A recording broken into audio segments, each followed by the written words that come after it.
एक UPSC aspirants जो पूरी जोश के साथ गांव से बाहर किसी दूसरे शहर तैयारी करने के लिए जाता है, तो वहां जाने के बाद वहां का भीड़ को देखकर, वहां का कंपटीशन को देखकर उन्हें लगने लगता है कि मैं इस एग्ज़ाम को क्रैक नहीं कर पाऊंगा।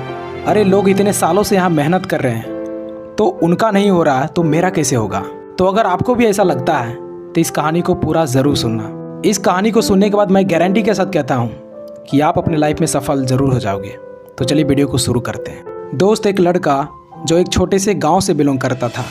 इनकी फैमिली बैकग्राउंड भी उतनी अच्छी नहीं थी, लेकिन इनका भी एक सपना था कि मैं यूपीएससी एग्ज़ाम क्रैक करके देश की सेवा करूं। और फिर इसने यूपीएससी की तैयारी करने के लिए अपने माँ बाप से दूर यूपीएससी की दुनिया दिल्ली चला गया। लेकिन दिल्ली जाकर इसने हजारों लाखों की भीड़ देखी कि कैसे स्टूडेंट इधर से उधर जा रहे हैं, कितने स्टूडेंट कोचिंग जा रहे हैं और कितने स्टूडेंट स्टडी मटेरियल खरीद रहे हैं। और ये सारे भीड़ यूपीएससी एस्पिरेंट्स का ही था। ये सब देखकर ये हताश हो गए, ये घबरा गए हैं। ये इतनी भीड़ को देखकर, इतने कंपटीशन को देखकर डिप्रेशन में चला गया और इनके दिमाग में सिर्फ नेगेटिव बातें चलने लगी। इसे रात भर नींद नहीं आने लगी। ये यही सोचने लगे थे कि ये लोग इतने सालों से मेहनत कर रहे हैं और इनका सिलेक्शन नहीं हो रहा तो मेरा कैसे होगा। अरे मेरी तो बैकग्राउंड भी अच्छी नहीं है। ये बिल्कुल हताश हो गया था, क्योंकि सिर्फ 400 से 500 सीट के लिए इतनी सारी भीड़ इसने कभी नहीं देखी थी। और ये बात हर नए एस्पिरेंट्स के माइंड में आता ही आता है। लेकिन फिर कुछ समय बाद इसने ठंडे दिमाग से सोचा कि अगर मैं यहीं से लौटकर वापस चला गया तो ज़िंदगी में मैं कभी भी आईने को नहीं देख पाऊंगा, क्योंकि जब मैं आईने को देखूंगा तो उसमें मेरा चेहरा नहीं बल्कि एक फेलियर दिखेगा। उसमें ये दिखेगा कि मैं डरपोक था, डर की वजह से मैं तैयारी नहीं किया। और मैं अपने माँ बाप से बोल कर आया हूँ, उन्हें सपना दिखा कर आया हूँ कि तेरा बेटा आईएएस बनकर ही लौटेगा, तो मैं बिना आईएएस बने कैसे चला जाऊँ। ये नहीं हो सकता। दोस्त, फिर इसके अंदर यूपीएससी क्रैक करने का जोश आ गया और इसी सोच के साथ तैयारी करना शुरू कर दिया। और इसने पूरी मेहनत और डेडिकेशन के साथ तैयारी करने लगा। और दोस्त, तैयारी करने के बाद जब इसने एग्ज़ाम दिया तो अफसोस, इनका प्री एग्ज़ाम ही क्वालिफाई नहीं हो पाया। और इसे एक बड़ा झटका लगा और सोचने लगा कि जिस एग्ज़ाम को क्लियर करने का सपना लेकर आया था और इसका पहला ही एग्ज़ाम में मैं फ़ेल हो गया। और दोस्त, जब ये फ़ेल हुआ ना तो इसके घर के आसपास वाले लोग ताना देना शुरू कर दिए।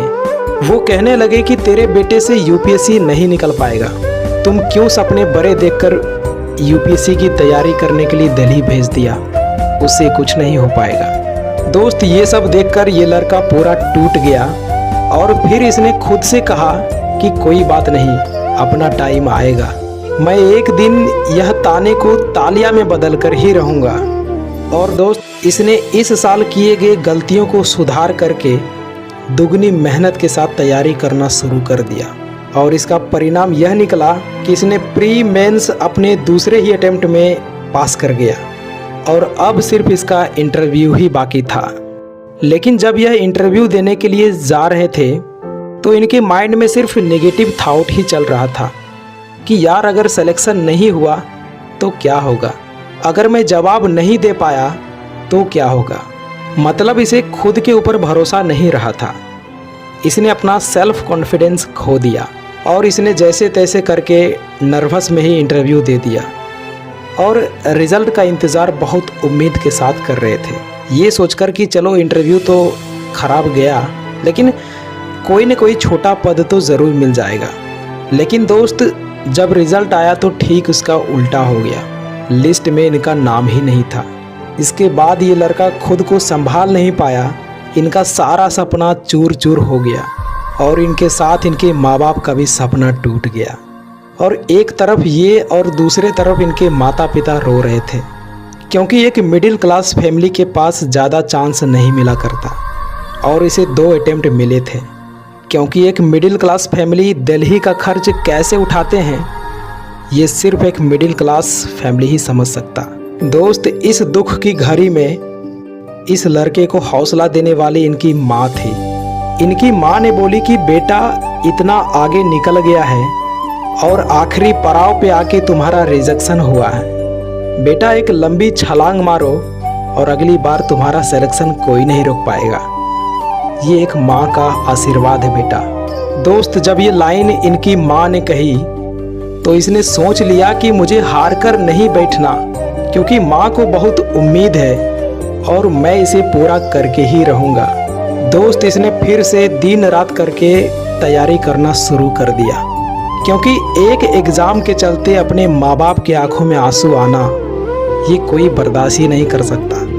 और इसने इस बार इतना मेहनत किया कि इसका सिलेक्शन होने से इसे खुद यूपीएससी भी नहीं रोक पाया और 72 रैंक के साथ आईएएस अधिकारी बन गया।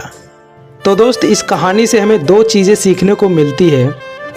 पहला कि कोई भी एग्ज़ाम क्रैक करने के लिए फैमिली बैकग्राउंड मैटर नहीं करता, और दूसरा सेल्फ कॉन्फिडेंस। आपको खुद पर भरोसा होनी चाहिए, और ख़ासकर यूपीएससी जैसे बड़े एग्ज़ाम में, क्योंकि जब आपको खुद के ऊपर भरोसा ही नहीं है तो आपके ऊपर इतनी बड़ी जिम्मेदारी, एक ज़िले का भार आप कैसे मैनेज करेंगे। और अंत में मैं आपसे एक ही बात कहना चाहूँगा कि कभी भी असफलताओं से घबराकर हार मत मानना, क्योंकि आपकी हार ना मानने की आदत ही एक दिन जीत का आदत बन जाती है।